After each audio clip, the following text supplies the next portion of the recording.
Say Brothers is a program by, for, and about the black community. What political influence do you feel Malcolm X had on the black struggle in this country? I think Malcolm X reached certain dimensions that was missed by others and is still missed by others. The important thing is that Malcolm X found a kind of language that the ordinary workaday black man can understand. And he heard things from Malcolm that he had heard partly from other people, but he didn't listen to those other people because those things were not couched in a language that that attracted him. I think his great political influence is that he took the politics of struggle down to the area where the struggle was most needed. Theoretically, of course, what influence do you think Malcolm would have if he were alive today? I think Malcolm would have a unifying influence if he was alive now. And he still might expand the struggle even further among ordinary blacks. And I think Malcolm X would be able to deal with some of the political contradictions in black life more realistically than others have done so far. And I think he would see the international dimensions of political struggle much better than I think our present-day politicians are seeing it. What kind of contradictions exist in black life? The contradiction of thinking that your oppressor will participate in your liberation, and that your oppressor will dismantle his big international economic apparatus in order to bring social reform to you or anyone else.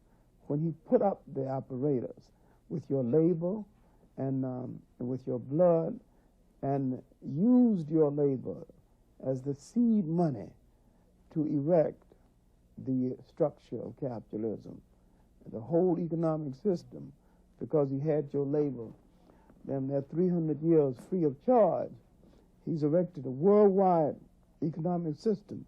But to be naive enough to think that he's going to give you anything other than crumbs of appeasement from this apparatus, or he's going to dismantle any of it in your favor, is just downright wild. It is beyond a contradiction. It is a form of insanity. How did Malcolm develop an international perspective on our struggle? Oh, that was in his last trip to Africa and his contact with African nations who had promised him that they would take the case of the American black to the United Nations as a human rights case, as they're authorized to do under the United Nations Charter, and not as a civil rights case. He had attempted to internationalize the black struggle and to take it beyond its domestic base into the international arena. Now, he barely got this off of the ground. That and his petition to the United Nations that was in draft form when he died, a petition for black people to have representation at the United Nations as an internal nation, a colonized nation within the United States. This took a great deal of skill and nerve, and this may be the cause of his death. I have, in my study of black leadership, especially in this country, I see one pattern repeating itself. Every black leader who shows black people the true nature of power and how to deal with it is either assassinated, driven into exile, or driven to suicide. And the pattern has not varied from the mysterious disappearance of David Walker, 1829, after his famous appeal. And you can look at this pattern and you see its consistency. W.B. Du Bois died in exile. Monroe Carter, the famous Boston Brahmin, allegedly fell from the roof of his own house. And he had been walking on that roof for a generation. It was his family home. You tell me a man can't balance himself on the roof of a house where he played as a child, that he was going to fall from there. And he wasn't a heavy drinking man, so he surely wasn't up there drunk. So I think Monroe Carter was mysteriously killed. Of course, we know about Martin Luther King. So long as he was preaching peace and love, he was comparatively safe. And when he began to talk about poor people's marches and the unification of the black poor and the white poor, he had projected himself into the cross currents of power and conflict and the invisible empire of high finance and power, and decided that he had to go. And you can see this pattern repeating itself over and over again. Now, the most tragic display of this pattern is in local black leadership that never gets into the newspaper. I mean, in small towns and blacks protesting, and sometimes they're killed by the hands of blacks, but it doesn't matter whose hands killed them, who ordered the killing is what is really important. It really doesn't matter whether the Jews killed Christ. The main thing is that Roman colonialism dominated the area, and if the Roman colonialists didn't want him killed, they could have stopped it by the wave of a hand. And so the Romans are more guilty if anybody is guilty at all. And see, I'm saying that it doesn't matter if black hands killed Malcolm X. They obviously did. But black hands, black minds didn't order the murder of a Malcolm X. But this takes us too far from our subject. What we're trying to deal with is the pattern of murder of black leadership by the establishment that has been more than consistent for well over 100 years and will remain so until there's enough political and physical power in the black community to tell that establishment that this man, my spokesman, will not be sacrificed. What kind of leadership can we expect to see in the future? We expect to see several types of leadership, but because most black organizations have fallen apart on the basis of poor administration, I think what we really need are less charismatic leaders and more astute administrators who can hold the pieces together and keep the money from being dissipated and keep the programs functioning and keep the promise to the people. I think the next kind of leader we need might be the type who is, well, ego-satisfied to the point of not needing the public vow and hurrah, and who would keep things together and who can be relatively obscure. That's the kind we need, and I think it's the kind we're going to get in some cases. We're still going to get the share of daddy-o hustler leaders, but I think the people are more and more owned to them than ever because of the absolute con game they ran in the anti-poverty programs, and they're still running to some extent in model cities.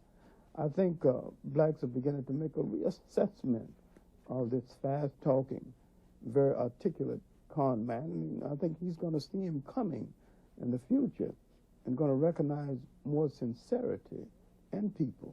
I think the games with black people over leadership may be over.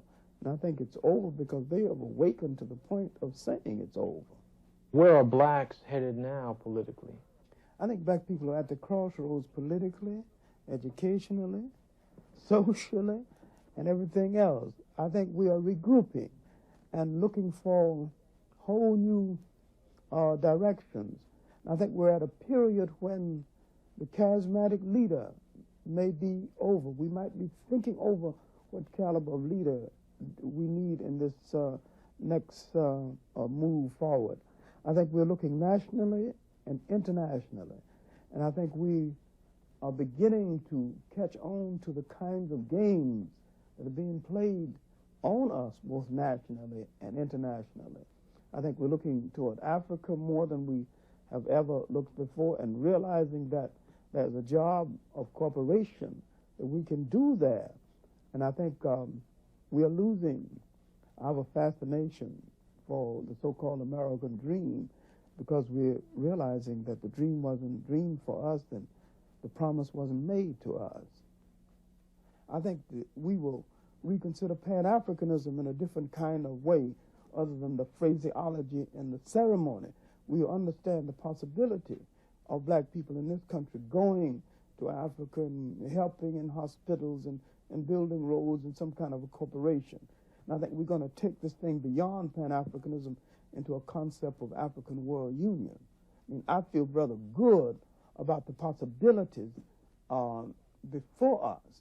And I think that of the people whose teachings that we will turn to, Malcolm X will not be the only one, but he will surely be one that's going to be highly and respectfully considered. Did Malcolm X have any influence on your own political ideology and development? Well, I think that, like any black person, my age, I think that Malcolm X did, in fact, have an influence. But I think, honestly, I would have to admit that he probably has had more influence on me since his death than he did when he was alive. Because when he was alive, that was another, period, at least, that I was going through. And I really saw a lot of the views, now that I think about it in all honesty, a lot of the views that Malcolm was putting forth as being things that I really couldn't get down with. And that I was, at that point, more in tune with what King and some other people were talking about. And it was only after I saw Malcolm in a debate with Louis Lomax in Cleveland, Ohio, that I really began to understand what he was saying. And it was just shortly thereafter that he was murdered. So that I would say that definitely he's had an influence on me as a person and as a black man, and the kinds of things that he, had to say. Mm-hmm. Where is your head now politically? I have, much more concern now, or at least I think a greater understanding about the question of monopoly capitalism and imperialism and the part that that plays in the overall oppression of black people, which means that whereas 3 years ago I might have come at the thing from strictly a race question and not dealing with the question of capitalism, that as I've traveled, throughout Africa and had the opportunity to sit down with Sekou Touré and meet Amilcar Cabral and to spend a great deal of time last summer with Louis Cabral and to talk to the people in Frelimo, to talk to brothers and sisters from the New Jewel movement, for example, in Grenada, and that are now, involved in the struggle there, that my understanding, I think, of what the nature of the oppression of black people is in this country and throughout the world is a little bit different than what it was, say 3 years ago. And that, my concern now is one of trying to develop strong organizations in the black community that are, in fact, rooted in the black working class. Because I think that when you begin to look at it, the struggle against racism has to be also a struggle to eliminate capitalism, because it is, in fact, capitalism that provides the material base for the existence of racism. And if we're not, in fact, prepared to struggle against capitalism or, imperialism as its highest extension, then we're going to have a situation where, like, for example, you have a lot of neo-colonialist puppets. So even though the government is black, the reality of the lives of the masses of workers and peasants haven't changed. So that I see much more now the importance of struggle for fundamental change in the political economic system, as opposed to just simply changing the relationship between white people and black people. What is the significance of African Liberation Day and the African Liberation Day Support Committee? Well, I think that the significance of ALD, that the first time it occurred in '72, was that was really the first time, to my knowledge, for some time, I guess, probably since Garvey, that people had actually gotten out on the streets to say that they supported, what was happening in Africa and dealt with it in that fashion.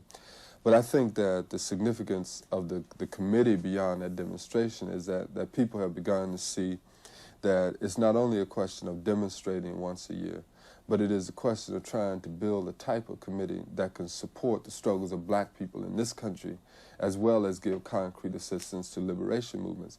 Because in our discussions with liberation movements, the thing that they kept driving home to us was that the most important way that Afro-Americans can aid in the struggle of the liberation movements is to, in fact, increase the struggle of black people inside this country against racism and imperialism, and that we sit in the heart of monopoly capitalism in the world, and that if we can begin to struggle here, an effective revolutionary struggle here, that by definition, that struggle will aid their struggle. So I think that the support committee has been significant in helping a number of us grow, to see that reality. I think the fact that brothers and sisters have continued to work day to day, demonstrations against Gulf oil, demonstrations against banks, getting petitions signed to repeal the Byrd Amendment, getting petitions signed to demand that the United States recognize Guinea-Bissau. Plus, last year we raised $42,000 for liberation movements, had demonstrations in 28 cities. I think that all of that has led to a growth in the awareness of the role that Africa plays in the imperialist structure in the world, and then more importantly, what it is that we need to do, inside this country. Do you think black people are moving toward an acceptance of Malcolm's ideology and ideas?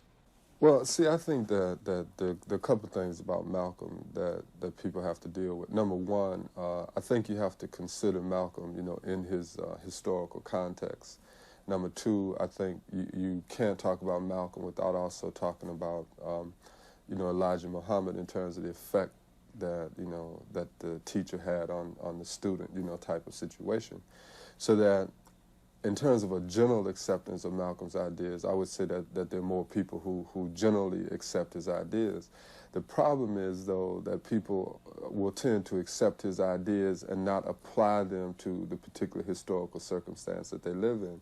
Because, see, I think that if you read over Malcolm's speeches and Malcolm's statements, that I would not be so sure that Malcolm would put forth the same particular ideas today that he did then, and that I think people do Malcolm a disservice not to try and apply or reconsider the points that Malcolm made within the context of the historical period that we live in, which is something I think that we have to struggle more to do. Did Malcolm X have any influence on your political ideology and activity? Yes, he had quite a bit. In fact, the Black Panther Party, Malcolm X is sort of the father of it. The fact that Malcolm X had been murdered probably drove Huey and I to a point to say that we was going to have to create an organization reflective of what he was talking about. The fact that Malcolm said that by legal constitutional right, the Second Amendment, that every black man and woman, black person in this country had a right to have a shotgun in their home to defend themselves from unjust attacks by racism, which was one point that influenced us very much. But what influenced us even more was Malcolm's emphasis that we must have a political organization that dealt most immediately with the housing and the clothing and shoes and food for the people. That while we deal with this, ultimately, a revolutionary process will go on, and it will probably still be somewhat of a violent revolution. As you know, even in this period, although there's numerous violence still being committed against black people, there's a lot of organizing to do. There's a broad liberation framework to be built.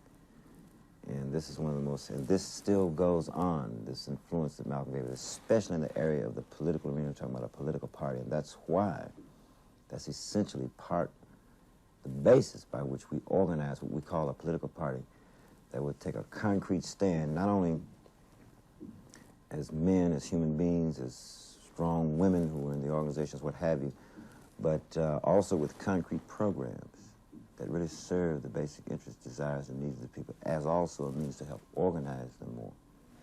Do you think black people are moving toward an acceptance of Malcolm X's ideology and ideas? Oh, definitely. I do. From over the last 7 years, I think we can see a lot of this,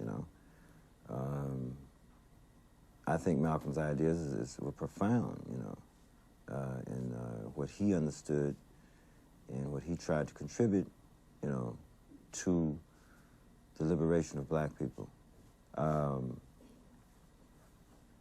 You know, the character of the movements, and the movement is kind of especially the Black liberation struggle, from the time of when Malcolm and Martin Luther King first came on the set in the 50s, you know, and varied in characters, demonstrations, etc. And then in August of 1965, the Black Rebellion started in Watts.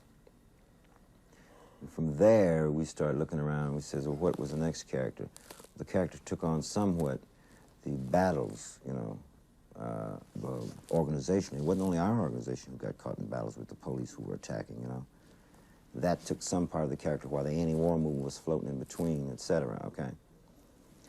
The Black Students Union merged in, you know, right around slightly before the Black Panther Party started, which Huey and I happened to be a part of, which became characteristics of campuses. See?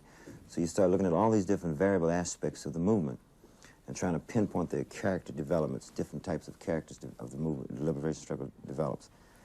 Now, a lot of people say, what's happened to the movement? What's happened to the movement? What's happened to the Black liberation struggle? What we have to do is learn how to pinpoint it. Some 79 candidates, Black candidates, ran for political offices throughout the South in the last year or so, year and a half. Nearly 50 of them won those offices. Now, that's a significant change, may we say, okay? But that's characteristic of Black liberation, the desire for Black liberation. Now, some of those candidates, I believe there's a good handful of them, just corrupt.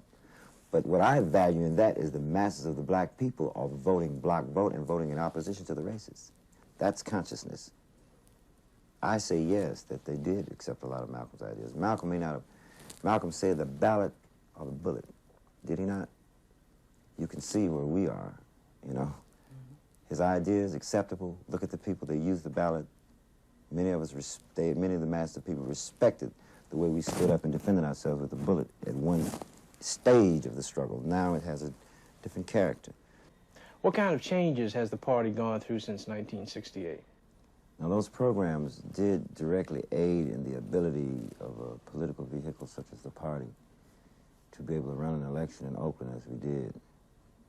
I would like to answer the questions where people think or misunderstand that why did Bobby Seale run for political office, run for mayor?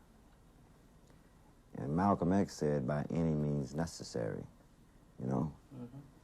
And Malcolm X did point out to us, you know, not only do we defend ourselves, you know, like human beings, like men and women, but that defense he was talking about, that Huey has projected, and as Malcolm has stated himself, having met him, not having met him myself personally, but having seen him speak, was that the violence is not only manifested only in the Billy Club. It's violent when you have hungry children. It's violent with rats, roaches, etc., which many Black organizations and groups of people understand and have picked up and begin to see. We have to defend ourselves against that, but it takes organization to do that, many organizing people in opposition to the power structure. So any time, and one of the means necessary to help build that broad liberation framework becomes dealing with political office, but the point is, do we have Malcolm X's in the country? I mean, Malcolm X's are people, brothers and sisters, you know, Harriet Tubmans and others, who have internalized, heart, mind, and soul, the philosophy of people's struggle, especially as it may be related to the Black community. Now, that is essential to how we've developed, and we've internalized that even more so in terms of the changes that we went through many years via the political oppression, the jailings, the many brothers and sisters have been killed, the more Black people that get killed in the community, whether they're Black Panther Party members or not, pushes us forward, you know. I'm sure it did the same thing to Malcolm as many other brothers and sisters, Martin Luther King and many others. What kind of program can you project for the party over the next couple of years? We're going to try to influence and get people to take time to realize the necessity of registering to vote and voting in blocks in opposition to racist candidates, and also a few handful of Black candidates who are not sincere, who are only puppets for the power structure.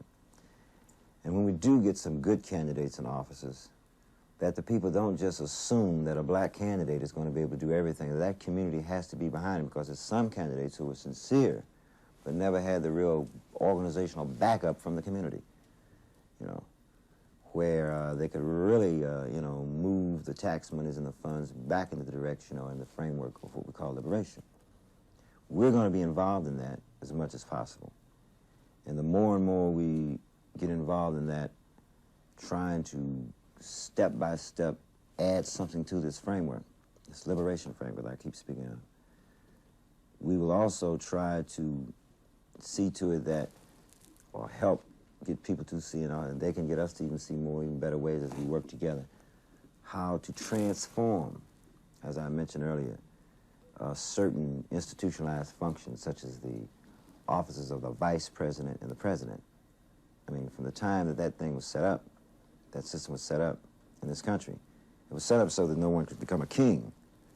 But look at Richard Nixon with his executive privilege, as was it George III, King George III, with his special vetoes. It's the same thing. You know, his special veto saying later, and he's disguising with executive privilege. I mean, this is what's happening. I mean, impounding funds, etc., you know. I mean, a whole gross across-the-board cutback of services in this country for the people on the domestic level, and black people suffer the blunt end of that, of everything that Nixon does. Even though you might hear the truck drivers with their special strikes and other people suffering, black people really get the blunt end of it. So black people should be definitely involved in moving to try to help get people to organize and unify around getting that Congress, who has the legal, constitutional legality, to alter, you know, that executive office of president and vice president, those two offices, and in turn replace with administrative experts, because all those agencies in the executive department are created by law by the Congress in the first place, you see. And then many of those executive administrative experts will have to be appointed to certain agencies to run them, and then those laws can be better enforced, you know, without having some nut like Nixon talking about impounding this and cutting back this, etc., you know, and waging unjust wars against our brothers and people around the world who are oppressed. So we're going to be involved in a lot on one level or another. At the same time, when I say we want to get rid of the whole thing about vice president and president, we also want to encourage more people to vote for the congressman, you know, for your local level legislative bodies and agencies, because there's too many county governments and city governments and state legislative seats, you know, that black people could have real good representatives in.